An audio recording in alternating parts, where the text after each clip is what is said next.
propriedade, improvisaram todos os produtos e materiais de que o aprimoramento do mundo necessita. Esta é a minha lei de empréstimo que permanecerá sentada no céu. Cederei possibilidades a quantos me pedirem, de acordo com as exigências do aproveitamento comum. Todavia, cada beneficiário apresentar-me-á contas do que houver despendido, porque a morte conduzi-los a minha presença. Este decreto divino funcionará para cada pessoa, em particular, até que meus filhos, individualmente, aprendam a servir por amor à felicidade geral, livres do grilhão que a posse institui. Desde então, a maioria das criaturas passou a trabalhar por dedicação ao dinheiro, que é de propriedade exclusiva do Senhor, da aplicação do qual cada homem e cada mulher prestarão contas a ele mais tarde.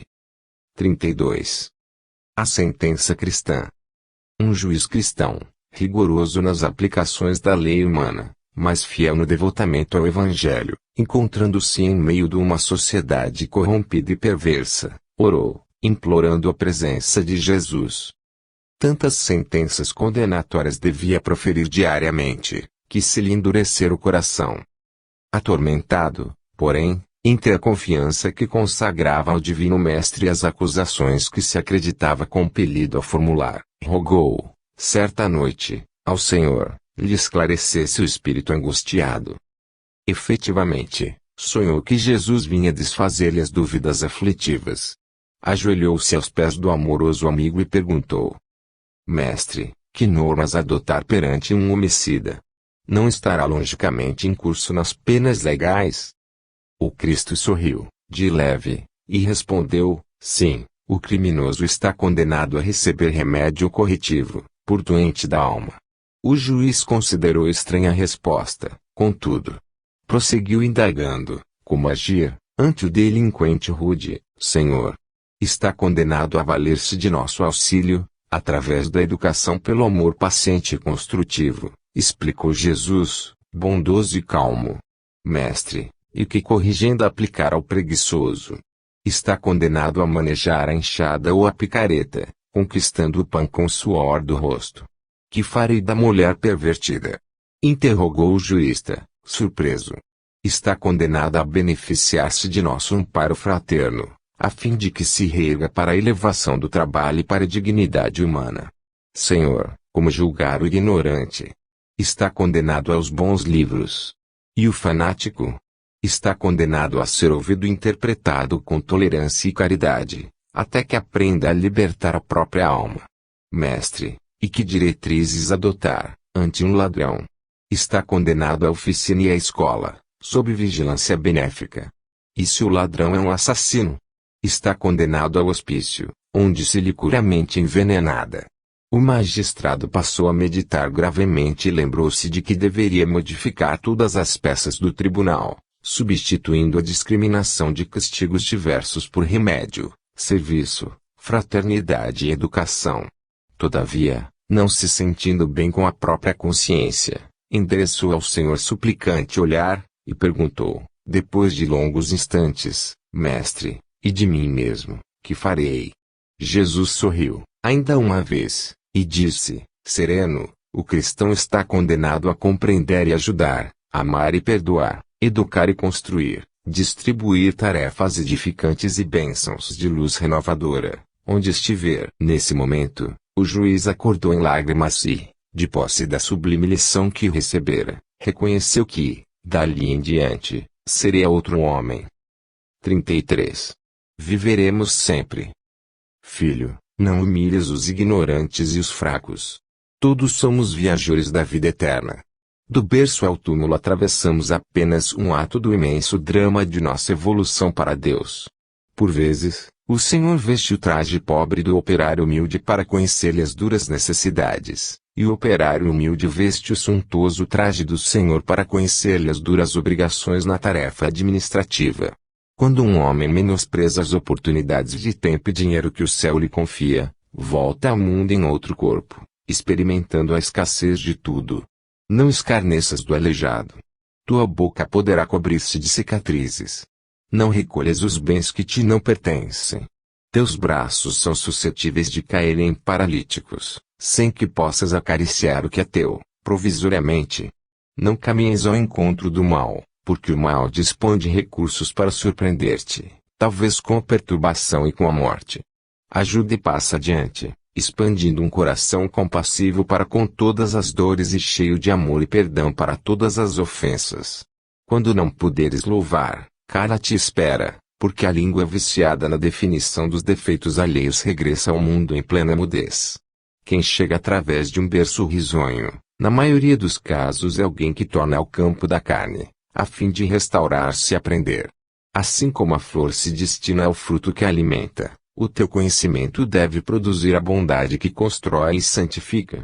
Lembra-te de que longo é o caminho que necessitaremos trocar de corpo, na direção da vitória final, tantas vezes quantas forem precisas, até que a indispensabilidade da vestimenta física se desvaneça com as encarnações sucessivas. Colheremos da sementeira que fizermos. Não desprezes, assim, os menos felizes. O malfeitor e o vagabundo que se deixaram escravizar pelos demônios da preguiça são igualmente nossos irmãos. Ajudemo-los, através de todos os meios ao nosso alcance. Nem sempre o verdadeiro infortunado é aquele que se debate num leito de sofrimento. Não ouvides o infeliz bem trajado que cruza as avenidas da ignorância, sem paz e sem luz. Filho meu, voltaremos ainda à terra, provavelmente, muitas vezes. O serviço de redenção assim o exige. Ama a todos. Auxilia indistintamente. Semeie o bem, à margem de todas as estradas. Recorreremos ao amparo de muitos. É da lei do Senhor que não avancemos sem os braços fraternos uns dos outros. Prepara, desde agora, a colaboração de que necessitarás, a fim de prosseguirmos, em paz, montanha acima. Ser irmão de todos, para que te sintas, desde hoje, no centro da grande família humana, e o Senhor Supremo te abençoará. 34. A galinha afetuosa. Gentil galinha, cheia de instintos maternais, encontrou um ovo de regular tamanho e espalmou as asas que sobre ele, aquecendo carinhosamente. De quando em quando, beijava-o, enternecida. Se saia a buscar alimento, voltava apressada, para que lhe não faltasse calor vitalizante. E pensava, garbosa, será meu pintainho? Será meu filho? Em formosa manhã de céu claro, notou que o filhotinho nascia, robusto. Criou-o, com todos os cuidados. No entanto, em dourado crepúsculo de verão, viu-o fugir pelas águas de um lago, sobre as quais deslizava contente. Chamou-o, como louca, mas não obteve resposta. O bichinho era um pato arisco e fujão. A galinha, desalentada por haver chocado um ovo que lhe não pertencia à família, voltou muito triste, ao velho puleiro. Todavia, decorrido algum tempo encontrando outro ovo, repetiu a experiência. Nova criaturinha frágil veio à luz. Protegeu-a, com ternura, dedicou-se ao filho com todas as forças, mas, em breve, reparou que não era um pintainho qual fora, ela mesma, na infância. Tratava-se de um corvo esperto que a deixou em doloroso abatimento, voando a pleno céu, para juntar-se aos escuros bandos de aves iguais a ele. A desventurada mãe sofreu muitíssimo.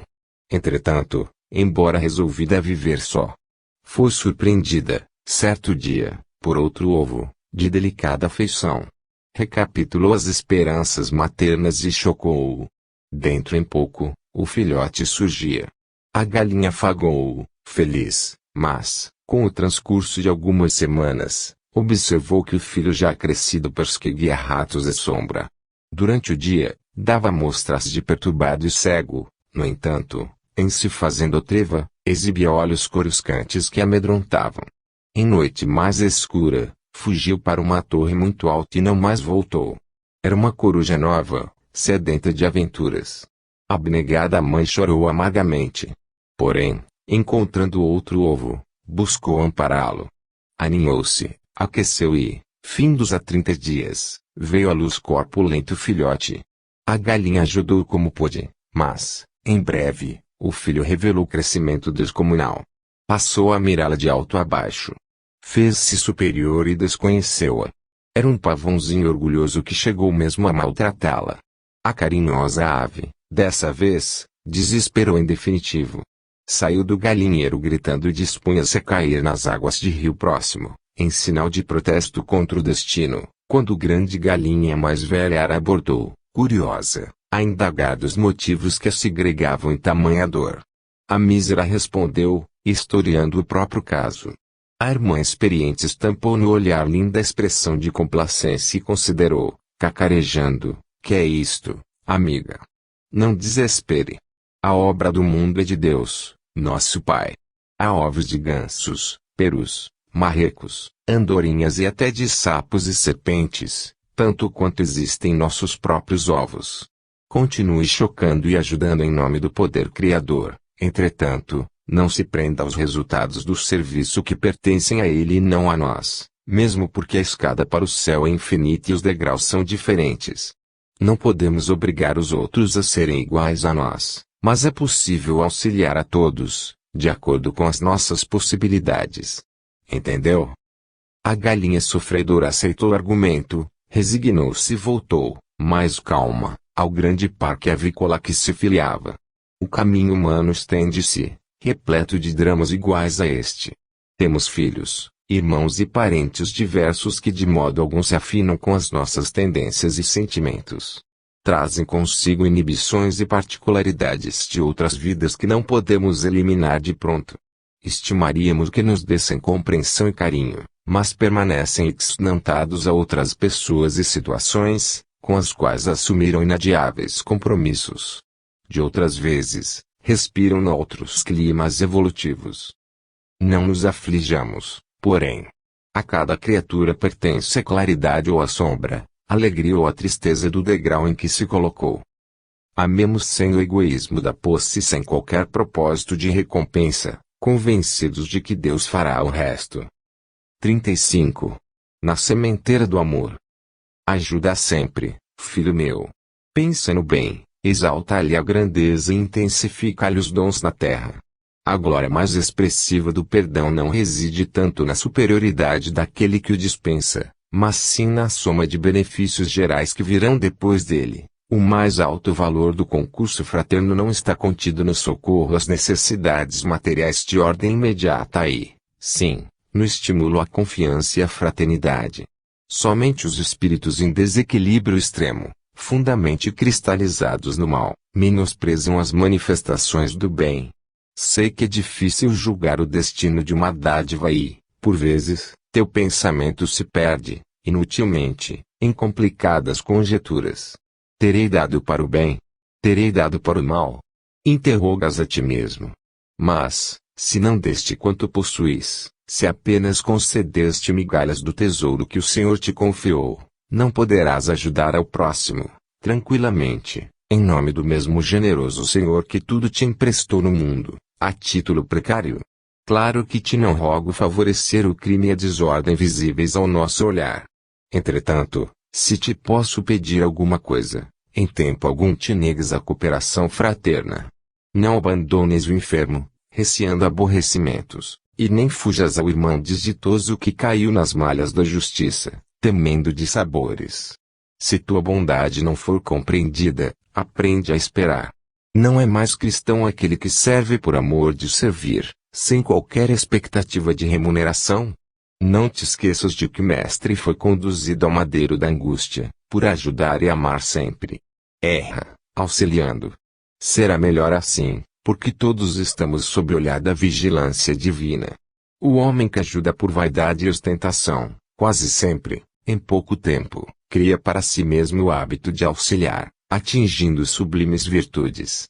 Aquele, porém, que muito fiscaliza os beneficiados e raciocina com excesso quanto ao dar e ao não dar, converte-se, não raro, em calculista da piedade, a endurecer o coração, por séculos numerosos.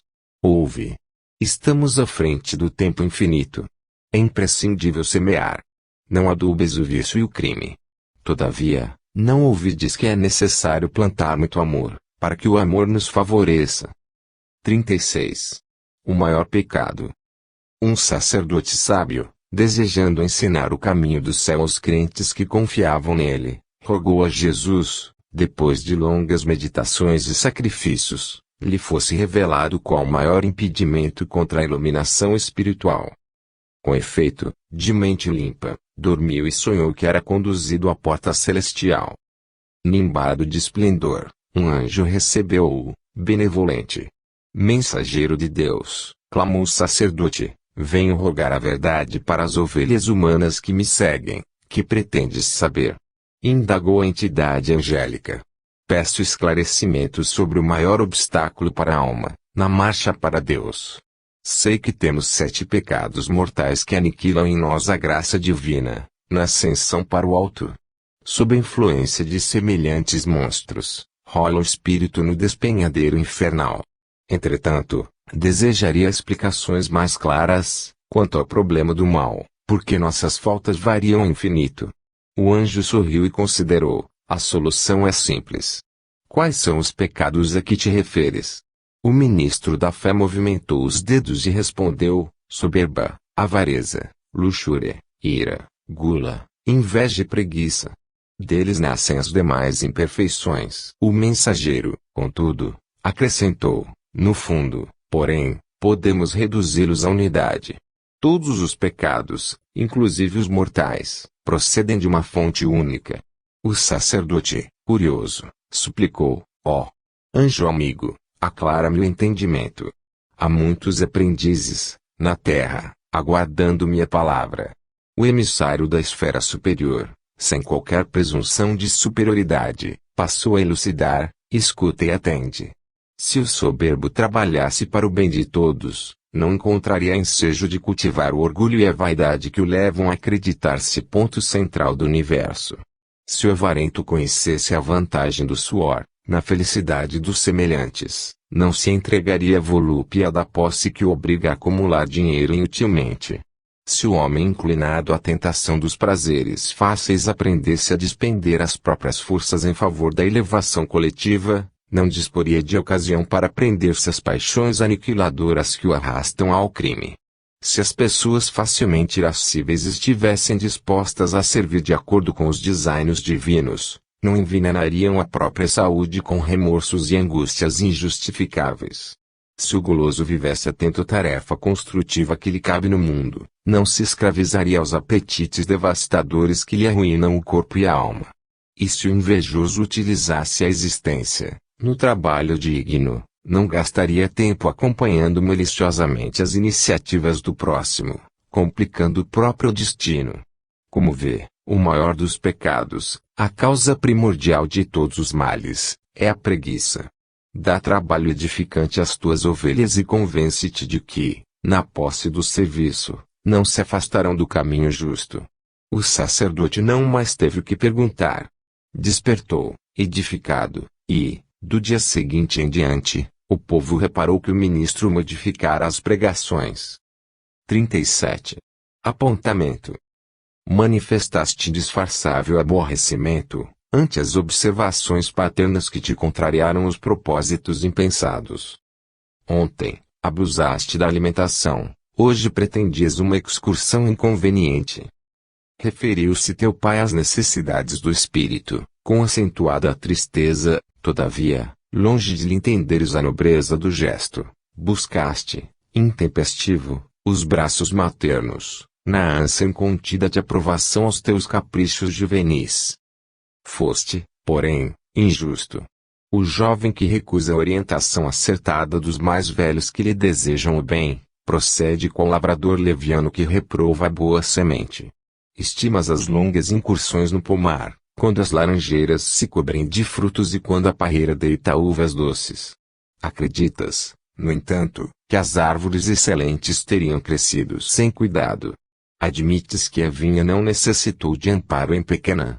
Todas as plantas, mormente as mais tenras, sofrem insistentes perseguições de detritos e vermes.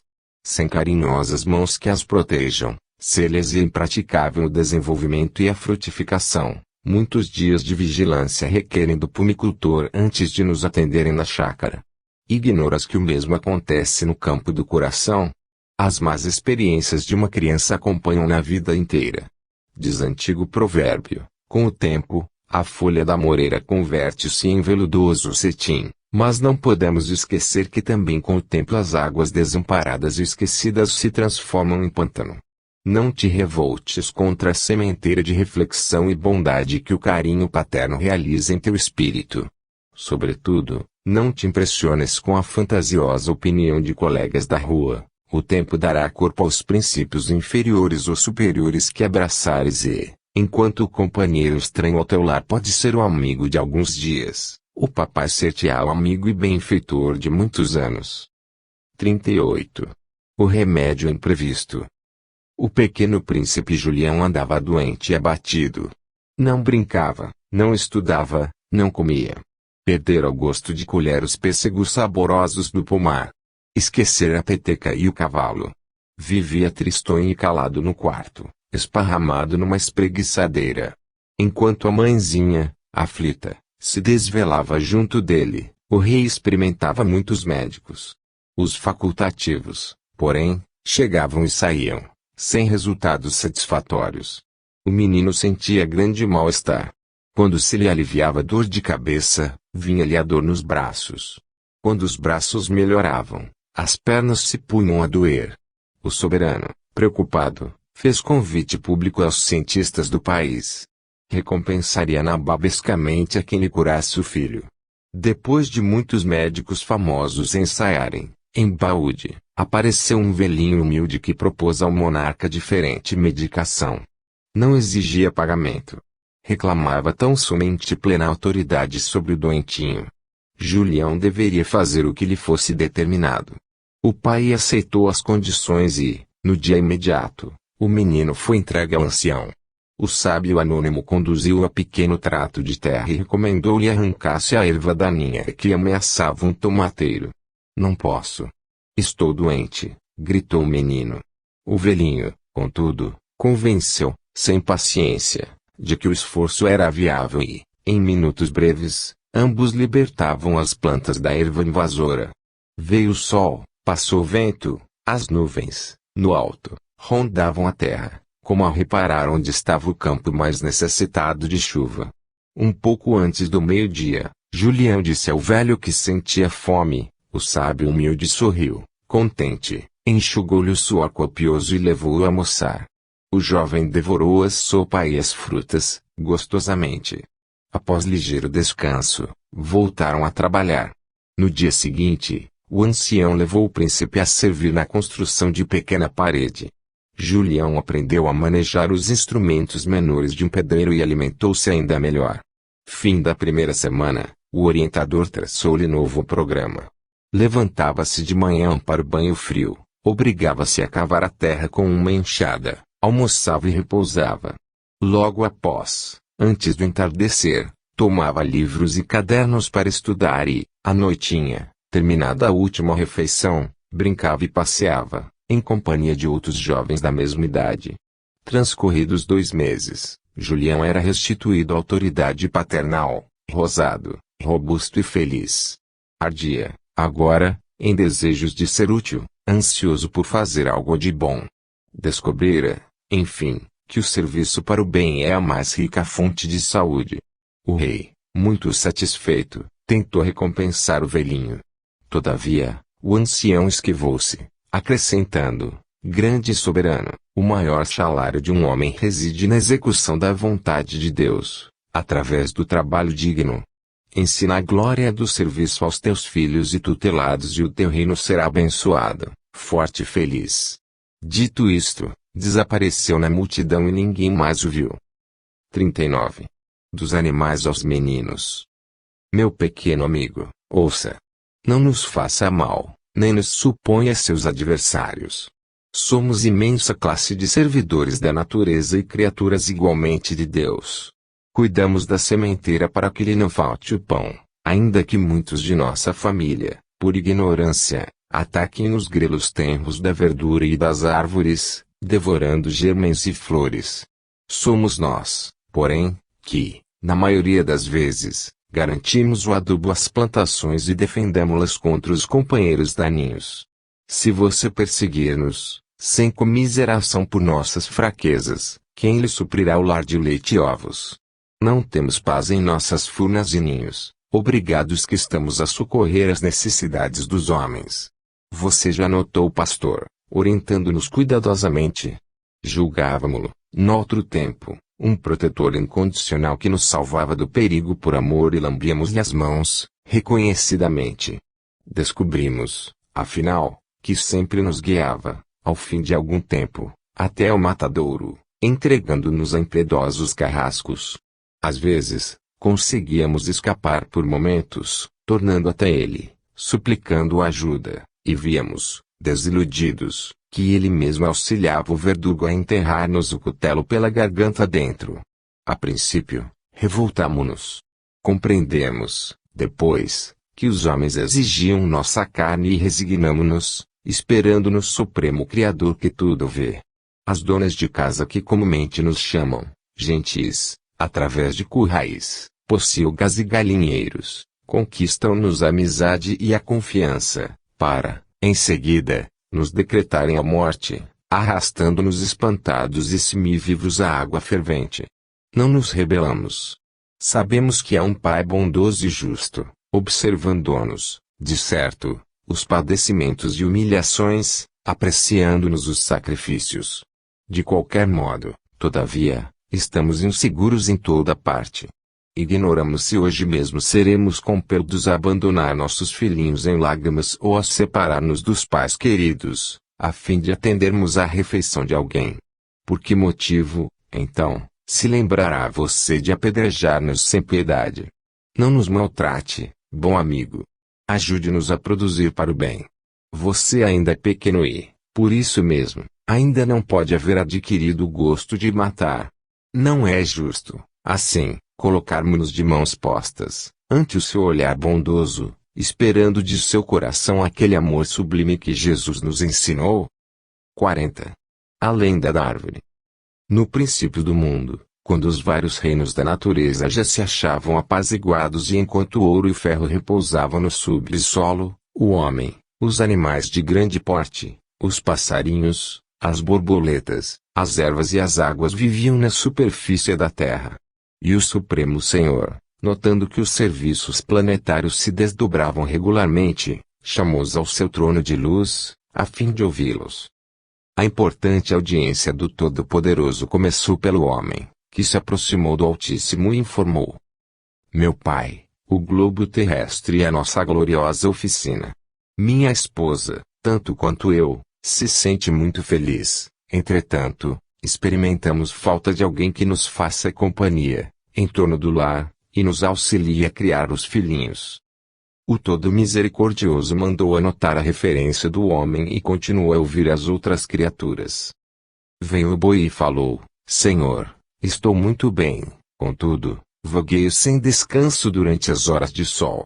Grande é a minha fadiga e a resistência cada vez menor. Veio o cavalo e reclamou: Eu também, grande rei, sinto aflitivo calor cada dia. Aproximou-se a corça e rogou: Poderoso, estou exposta à perseguição de toda a gente.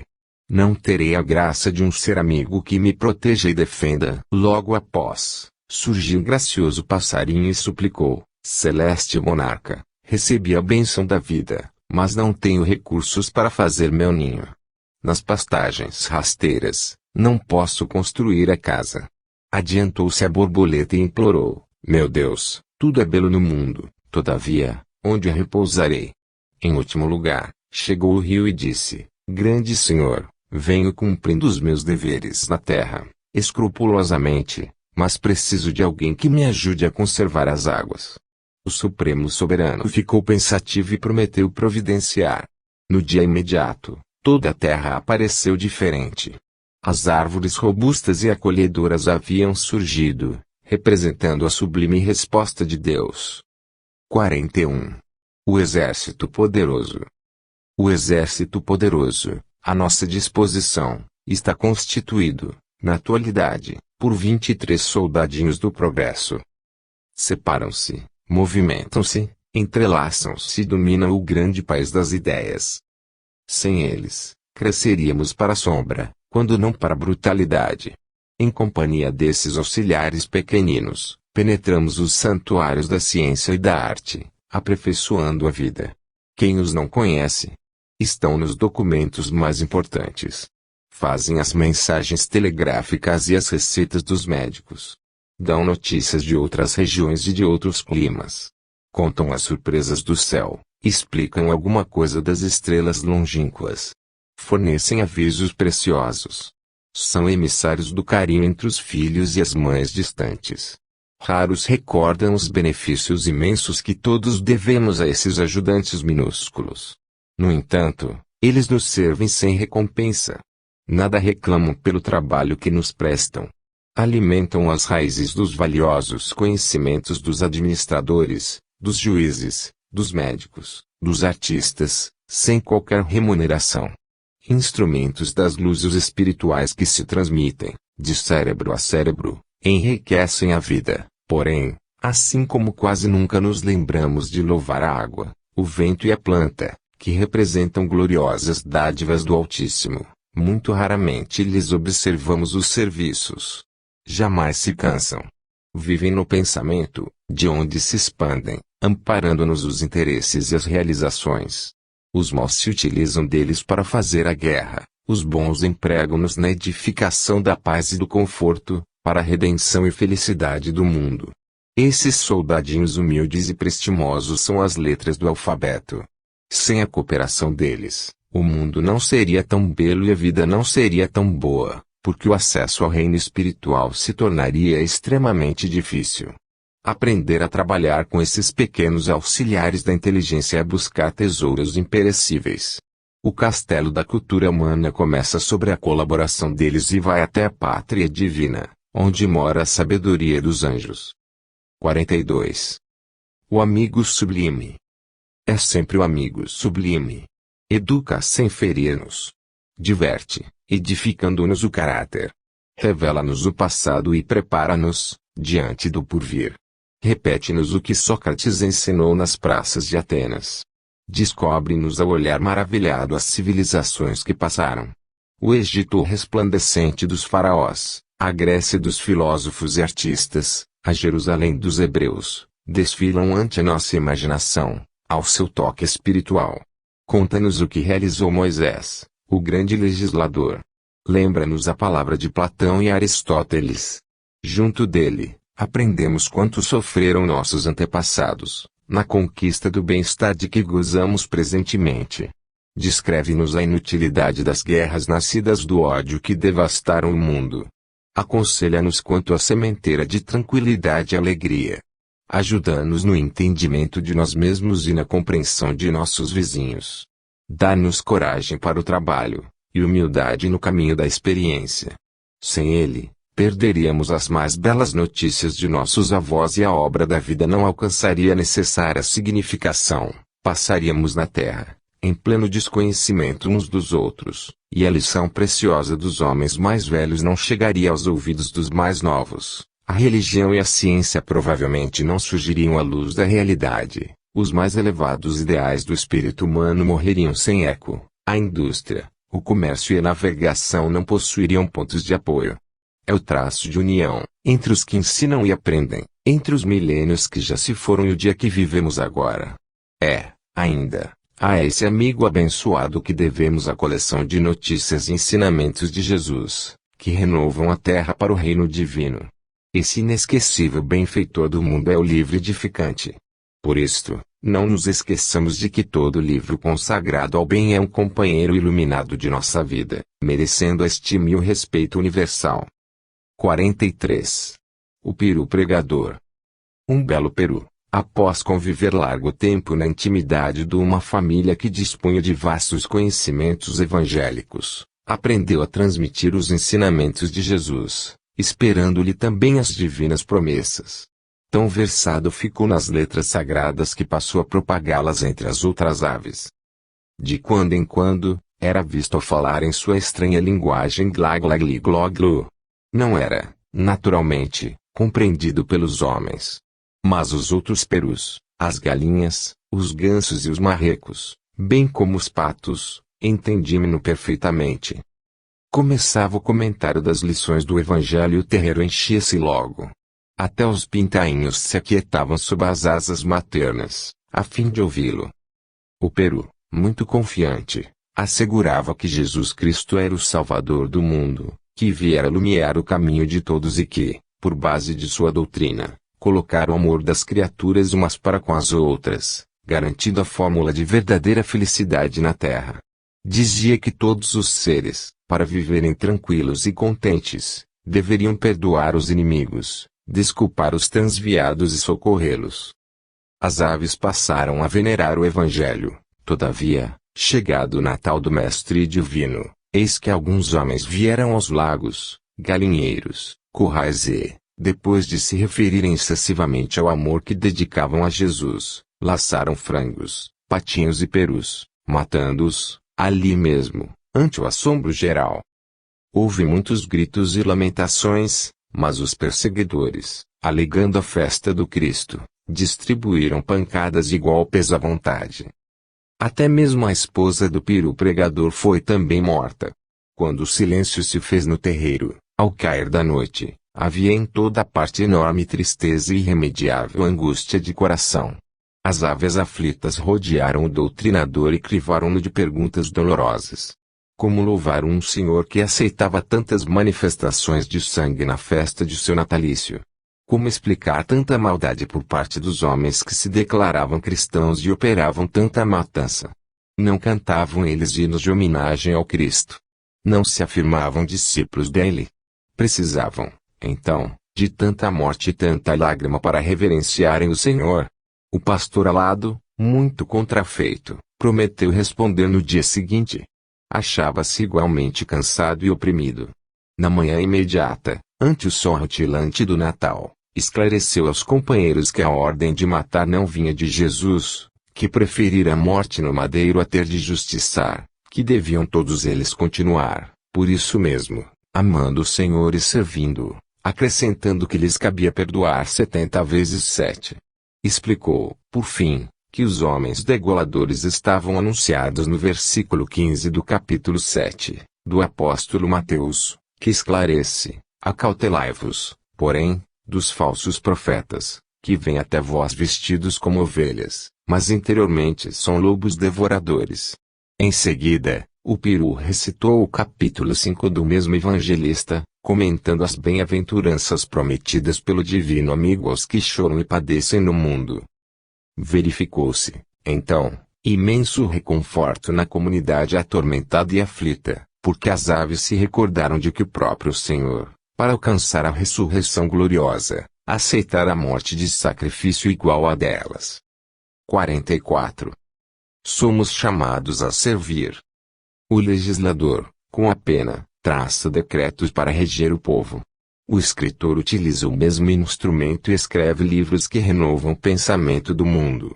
Mas, não é só a pena que, manejada pelo homem, consegue expressar a sabedoria, a arte e a beleza, dentro da vida. Uma vassoura simples faz a alegria da limpeza e, sem limpeza, o administrador ou o poeta não conseguem trabalhar. O arado arroteia o solo e traça linhas das quais transbordarão o milho, o arroz, a batata e o trigo, enchendo os celeiros. A enxada agrava sucos abençoados no chão, a fim de que a sementeira progrida. A plaina corrige a madeira bruta, cooperando na construção do lar. A janela é um poema silencioso a comunicar-nos com a natureza externa. O leito é um santuário horizontal, convidando ao descanso. O malho toma o ferro e transforma-o em utilidades preciosas. O prato recolhe o alimento e nos sugere a caridade. O moinho recebe os grãos e converte-os no milagre da farinha. O barro desprezível, nas mãos operosas ao oleiro, em breve surge metamorfoseado em vaso precioso. Todos os instrumentos de trabalho no mundo, tanto quanto a pena, concretizam os ideais superiores, as aspirações de serviço e os impulsos nobres da alma. Ninguém suponha que, perante Deus, os grandes homens sejam somente aqueles que usam a autoridade intelectual manifestada. Quando os políticos orientam e governam, é o tecelão quem lhes agasalha o corpo. Se os juízes se congregam nas mesas de paz e justiça, são os lavradores quem lhes ofertam recurso ao jantar. Louvemos, pois, a divina inteligência que dirige os serviços do mundo. Se cada árvore produz, segundo a sua especialidade a benefício da prosperidade comum. Lembremos-nos de que somos todos chamados a servir na obra do Senhor, de maneira diferente. Cada trabalhador em seu campo seja honrado pela cota de bem que produza e cada servo permaneça convencido de que a maior homenagem suscetível de ser prestada por nós ao Senhor é a correta execução do nosso dever, onde estivermos. 45. O anjo da limpeza. Adélia ouvira falar em Jesus e tomara-se de tamanha paixão pelo céu que nutria um desejo único, ser anjo para servir ao Divino Mestre. Para isso, a boa menina fez-se humilde crente, e, quando se não achava na escola em contacto com os livros, mantinha-se na câmara de dormir em preces fervorosas. Cercava-se de lindas gravuras, em que os artistas do pincel lembram a passagem do Cristo entre os homens, e, em lágrimas, repetia: Senhor, quero ser tua. Quero servir-te. A mãezinha, em franca luta doméstica, embalde convidava aos serviços da casa. Adélia sorria, abraçava-se a ela e reafirmava o propósito de preparar-se para a companhia do divino amigo. A bondosa senhora, observando que o ideal da filha só merecia louvores, deixava em paz com os estudos e orações de cada dia. Meses correram sobre meses e a jovem prosseguia inalterável. Orando sempre, suplicava ao Senhor a transformar-se num anjo. Decorridos 2 anos de rogativas, sonhou, certa noite, que era visitada pelo Mestre amoroso. Jesus envolvia-se em vasta auréola de claridade sublime.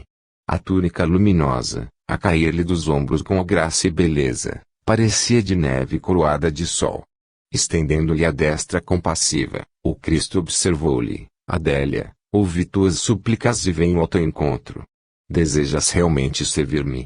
Sim, Senhor, respondeu a pequena, inflamada de comoção jubilosa, convencida de que o Salvador a conduziria naquele mesmo instante para o céu. Ouve, tornou o mestre, docemente. Ansiosa de pôr-se a caminho do paraíso, a jovem replicou, reverente: Dize, Senhor. Estou pronta. Leva-me contigo. Sinto-me aflita para comparecer entre os que retêm a glória de servir-te no plano celestial. O Cristo sorriu, bondoso, e considerou: Não, Adélia. Nosso Pai não te colocou inutilmente na terra. Temos enorme serviço neste mundo mesmo. Estimo tuas preces e teus pensamentos de amor, mas preciso de alguém que me ajude a retirar o lixo e os detritos que se amontoam, não longe de tua casa. Meninos cruéis prejudicaram a rede de esgoto, a pequena distância do teu lar. Aí se concentra perigoso foco de moléstias, ameaçando trabalhadores desprevenidos, mães devotadas e crianças incautas. Vai, minha filha. Ajuda-me a salvá-los da morte. Estarei contigo, auxiliando-te nessa meritória tarefa. A menina preocupada quis fazer perguntas, mas o mestre afastou-se, de leve. Acordou sobressaltada. Era dia. Vestiu-se à pressa e procurou a zona indicada. Corajosa muniu-se de desinfetantes, armou-se de enxada e vassoura, pediu a contribuição materna, e o foco infeccioso foi extinto. A discípula obediente, todavia, não parou mais. Diariamente, ao regressar da escola, punha-se a colaborar com a mamãe, em casa, zelando também quanto lhe era possível pela higiene das vias públicas e ensinando outras crianças a serem tão cuidadosas, quanto ela mesma. Tanto trabalhou e se esforçou que, certo dia, o diretor do grupo escolar lhe conferiu o título de Anjo da Limpeza. Professoras e colegas comemoraram festivamente o acontecimento. Chegada a noite, dormiu contente e sonhou que Jesus vinha encontrá-la, de novo. Nimbado de luz, abraçou-a, com ternura, e disse-lhe brandamente: Abençoada sejas, filha minha. Agora, que os próprios homens te reconhecem por benfeitora, agradeço-te os serviços que me prestas diariamente. Anjo da limpeza na terra, serás anjo de luz no paraíso. Em lágrimas de alegria intensa, Adélia despertou, feliz, compreendendo, cada vez mais, que a verdadeira ventura reside em colaborar com o Senhor, nos trabalhos do bem, em toda parte. 46. No passeio matinal. Dionísio, o moleiro, Muito cedo partiu em companhia do filhinho, na direção de Grande Milharal. A manhã se fizera linda. Os montes próximos pareciam vestidos em gaze esvoaçante. As folhas da erva, guardando, ainda, o orvalho noturno, assemelhavam-se a caprichoso tecido verde, enfeitado de pérolas. Flores vermelhas, aqui e ali, davam a ideia de joias espalhadas no chão. As árvores, muito grandes, à beira da estrada, despertavam, de leve, a passagem do vento. O sol aparecia, brilhante, revestindo a paisagem numa coroa resplandecente. Reinaldo, o pequeno guiado pela mão paterna, seguia no deslumbramento. Não sabia o que mais admirar, se o lençol de neblina muito alva, se o horizonte inflamado de luz. Em dado momento, perguntou, feliz, papai, de quem é todo este mundo? Tudo pertence ao Criador, meu filho, esclareceu o moleiro, satisfeito. O sol, o ar, as águas, as árvores e as flores, tudo, é obra dele, nosso Pai e Senhor. Para que tudo isto? Continuou Pitis contente. A fim de recebermos essa escola divina, que é a terra. Escola? Sim, filho, tornou o genitor paciente traço. Aqui devemos aprender, no trabalho, a amar-nos uns aos outros, aprimorando sentimentos. Quanto devemos aperfeiçoar o solo que pisamos, transformando colinas, planícies e pedras em cidades, fazendas, estábulos, pomares, milharais e jardins. Reinaldo não entendeu, de pronto, o que significava aprimorar sentimentos, contudo, sabia perfeitamente o que vinha a ser a remoção de um monte empedrado. Surpreso, voltou a indagar, então, papai, somos obrigados a trabalhar tanto assim? Como será possível modificar este mundo tão grande? O moleiro pensou alguns instantes e observou, meu filho, já ouvi dizer que uma andorinha vagueava só, quando notou que um incêndio lavrava em seu campo predileto, o fogo consumia plantas e ninhos. Em vão, gritou por socorro. Reconhecendo que ninguém lhe escutava as súplicas, pôs-se rápida para o córrego não distante, mergulhando as pequenas asas na água fria e límpida, daí, voltava para a zona incendiada, sacudindo as asas molhadas sobre as chamas devoradoras, procurando apagá-las. Repetia a operação, já por muitas vezes, quando se aproximou um gavião preguiçoso, indagando-lhe com ironia, você, em verdade, acredita combater um incêndio tão grande com algumas gotas d'água? A vezinha prestativa, porém, respondeu, calma, é provável que eu não possa fazer a obra toda. Entretanto, sou imensamente feliz cumprindo meu dever. O moleiro fez uma pausa e interrogou o filho, não acredita você que podemos imitar semelhante exemplo? Se todos procedêssemos como a andorinha operosa e vigilante, em pouco tempo toda a terra estaria transformada num paraíso. O menino calou-se, entendendo a extensão do ensinamento e, no íntimo, contemplando a beleza do quadro matinal. Desde as margens do caminho até a montanha distante, prometeu a si mesmo que procuraria cumprir no mundo todas as obrigações que lhe coubessem na obra sublime do infinito bem. 47. O ensino da sementeira. Certo fazendeiro, muito rico, chamou o filho de 15 anos e disse-lhe, filho meu, todo homem apenas colherá daquilo que plante. Cuida de fazer bem a todos, para que sejas feliz.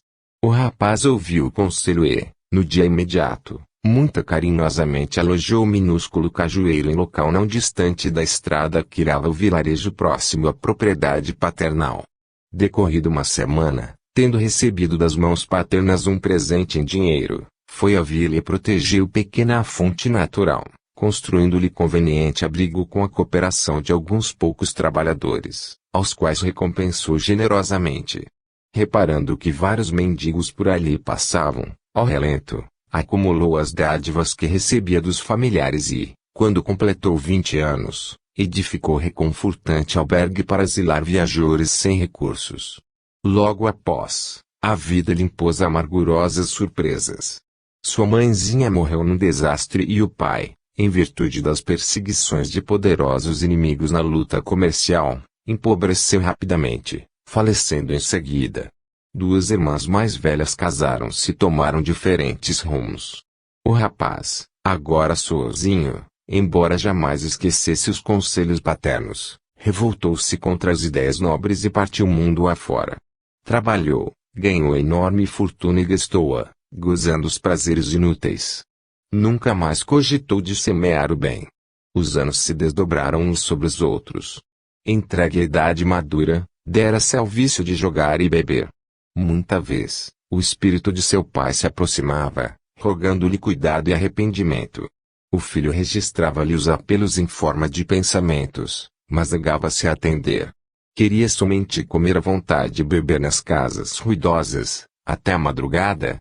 Acontece, porém, que o equilíbrio do corpo tem limites e sua saúde se alterou de maneira lamentável. Apareceram-lhe feridas por todo o corpo. Não podia alimentar-se regularmente. Perdeu a fortuna que possuía, através de viagens e tratamentos caros. Como não fizera afeições, foi relegado ao abandono. Branquejaram-se-lhe os cabelos. Os amigos das noitadas alegres fugiram dele. Envergonhado, ausentou-se da cidade a que o se acolhera e transformou-se em mendigo. Peregrinou por muitos lugares e por muitos climas, até que, um dia, sentiu imensas saudades do antigo lar e voltou ao pequeno burgo que vira crescer. Fez longa excursão a pé. Transcorridos muitos dias, chegou, extenuado, ao sítio de outro tempo. O cajueiro que plantara convertera-se em árvore dadivosa. Encantado, viu-lhe os frutos tentadores. Aproveitou-os para matar a própria fome e seguiu para a vila. Tinha sede e buscou a fonte. A corrente cristalina, bem protegida, afagou-lhe a boca ressequida. Ninguém o reconheceu, tão abatido estava. Em breve, desceu a noite e sentiu frio. Dois homens caridosos ofereceram-lhe os braços e conduziram-no ao velho asilo que ele mesmo construíra. Quando entrou no recinto, derramou muitas lágrimas, porque seu nome estava gravado na parede com palavras de louvor e bênção. Deitou-se, constrangido, e dormiu. Em sonho, viu o espírito do pai, junto a ele, exclamando: "Aprendeste a lição, meu filho? Sentiste fome e o cajueiro te alimentou, tiveste sede e a fonte te saciou, necessitavas de asilo e te acolheste ao lar que edificaste em favor dos que passam com destino incerto." Abraçando-o, com ternura, acrescentou: "Porque deixaste de semear o bem?" O interpelado nada pôde responder. As lágrimas embargavam-lhe a voz, na garganta. Acordou, muito tempo depois, com o rosto lavado em pranto, e, quando o encarregado do abrigo lhe perguntou o que desejava, informou simplesmente: "Preciso tão somente de uma enxada. Preciso recomeçar a ser útil, de qualquer modo." 48. O espírito da maldade. O espírito da maldade, que promove aflições para muita gente, vendo, em determinada manhã, um ninho de pássaros felizes, projetou destruir as pobres aves. A mãezinha alada, muito contente, acariciava os filhotinhos, enquanto o papai voava, à procura de alimento. O espírito da maldade notou aquela imensa alegria e exasperou-se. Mataria todos os passarinhos, pensou consigo. Para isto, no entanto, necessitava de alguém que o auxiliasse. Aquela ação exigia mãos humanas. Começou, então, a buscar a companhia das crianças. Quem sabe algum menino poderia obedecê-lo. Foi à casa de Joãozinho, filho de Dona Laura, mas Joãozinho estava muito ocupado na assistência ao irmão menor, e, como o espírito da maldade somente pode arruinar as pessoas insinuando-se pelo pensamento, não encontrou meios de dominar a cabeça de João. Correu à residência de Zelinha, filha de Dona Carlota. Encontrou a menina trabalhando, muito atenciosa, numa blusa de tricô, sob a orientação materna, e, em vista de achar-lhe o cérebro tão cheio das ideias de agulha, fios de lã e peça por acabar, não conseguiu transmitir-lhe o propósito infeliz. Dirigiu-se, então, à chácara do senhor Vitalino, a observar se o Quincas, filho dele, estava em condições de servi-lo. Mas Quincas, justamente nessa hora, mantinha-se, obediente, sob as ordens do papai, plantando várias mudas de laranjeiras e tão alegre se encontrava, a meditar na bondade da chuva e nas laranjas do futuro, que nem de leve percebeu as ideias venenosas que o espírito da maldade lhe soprava na cabeça. Reconhecendo a impossibilidade de absorvê-lo, o gênio do mal lembrou-se de Marquinhos, o filho de Dona Conceição. Marquinhos era muito mimado pela mãe, que não deixava trabalhar e lhe protegia a vadiagem. Tinha 12 anos bem feitos e vivia de casa em casa a reinar na preguiça. O espírito da maldade procurou e encontrou-o, à porta de um botequim, com um enorme cigarro à boca. As mãos dele estavam desocupadas e a cabeça vaga. "Vamos matar passarinhos", disse o espírito horrível aos ouvidos do preguiçoso. Marquinhos não escutou em forma de voz, mas ouviu em forma de ideia. Saiu, de repente, com um desejo incontrolável de encontrar avezinhas para a matança. O espírito da maldade, sem que ele o percebesse, conduziu-o, facilmente, até a árvore em que o ninho feliz recebia as carícias do vento. O menino, a pedradas criminosas, aniquilou pai, mãe e filhotinhos. O gênio sombrio tomara-lhe as mãos e, após o assassínio das aves, levou-o a cometer muitas faltas que lhe prejudicaram a vida, por muitos e muitos anos. Somente mais tarde é que Marquinhos compreendeu que o espírito da maldade somente pode agir, no mundo, por intermédio de meninos vadios ou de homens e mulheres voltados à preguiça e ao mal. 49. O Divino Servidor. Quando Jesus nasceu, uma estrela mais brilhante que as outras luzia, a pleno céu, indicando a manjedoura. A princípio, pouca gente lhe conhecia a missão sublime. Em verdade, porém, assumindo a forma de uma criança, vinha ele, da parte de Deus, nosso Pai Celestial, a fim de santificar os homens e iluminar os caminhos do mundo. O Supremo Senhor que nos enviou é dono de todas as coisas. Milhões de mundos estão governados por suas mãos. Seu poder tudo abrange, desde o sol distante, até o verme que se arrasta sob nossos pés, e Jesus, emissário dele na terra, modificou o mundo inteiro. Ensinando e amando, aproximou as criaturas entre si, espalhou as sementes da compaixão fraternal, dando ensejo à fundação de hospitais e escolas, templos e instituições, consagrados à elevação da humanidade. Influenciou, com seus exemplos e lições, nos grandes impérios, obrigando príncipes e administradores, egoístas e maus, a modificarem programas de governo. Depois de sua vinda, as prisões infernais, a escravidão do homem pelo homem, a sentença de morte indiscriminada a quantos não pensassem de acordo com os mais poderosos, deram lugar à bondade salvadora, ao respeito pela dignidade humana e pela redenção da vida, pouco a pouco. Além dessas gigantescas obras, nos domínios da experiência material, Jesus, convertendo-se em mestre e divino das almas, fez ainda muito mais. Provou ao homem a possibilidade de construir o reino da paz, dentro do próprio coração, abrindo a estrada celeste à felicidade de cada um de nós. Entretanto, o maior embaixador do céu para a terra foi igualmente criança. Viveu num lar humilde e pobre, tanto quanto ocorre a milhões de meninos, mas não passou a infância despreocupadamente. Possuiu companheiros carinhosos e brincou junto deles. No entanto, era visto diariamente trabalhar numa carpintaria modesta. Vivia com disciplina. Tinha deveres para com o serrote, o martelo e os livros. Por representar o supremo poder, na terra, não se movia à vontade, sem ocupações definidas. Nunca se sentiu superior aos pequenos que o cercavam e jamais se dedicou à humilhação dos semelhantes. Eis porque o jovem mantido à solta, sem obrigações de servir, atender e respeitar, permanecia em grande perigo. Filho de pais ricos ou pobres, um menino desocupado é invariavelmente um vagabundo. E o vagabundo aspira ao título de malfeitor, em todas as circunstâncias, ainda que não possua orientadores esclarecidos no ambiente em que respira. O jovem deve procurar o trabalho edificante, em que possa ser útil ao bem geral, pois se o próprio Jesus, que não precisava de qualquer amparo humano, exemplificou o serviço ao próximo, desde os anos mais tenros, que não devemos fazer a fim de aproveitar o tempo que nos é concedido na terra. 50. Oração dos jovens. Mestre amado, Aceita-nos o coração em teu serviço, e, Senhor, não nos deixes sem a tua lição.